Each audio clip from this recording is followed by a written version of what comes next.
একদিন হজরত মুসা আলাইহি ওয়াসাল্লাম একটি জনবসতিহীন পথ দিয়ে যাচ্ছিলেন। হঠাৎ তিনি দেখলেন একজন বৃদ্ধ লোক রাস্তার পাশে বসে কাঁদছে।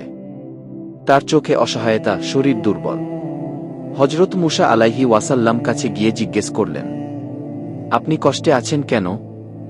বৃদ্ধ লোক বলল, আমি অনেক গুনাহ করেছি, ভাবি আল্লাহ কি আমাকে ক্ষমা করবেন?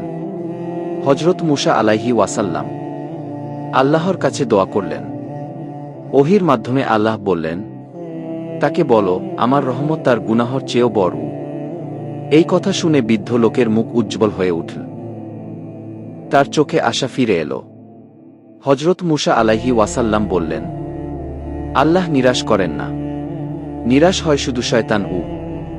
বৃদ্ধ লোক আল্লাহর প্রশংসা করতে করতে নিজ ঘরে ফিরে গেল। শিক্ষণীয় বার্তা: আল্লাহর রহমত সব গুনাহকে ঢেকে দেয়, হতাশা কুফরের দিকে নিয়ে যায়। ভিডিওটি ভালো লাগলে একটি লাইক দিবেন এবং চ্যানেলটি সাবস্ক্রাইব করে দিবেন। ধন্যবাদ।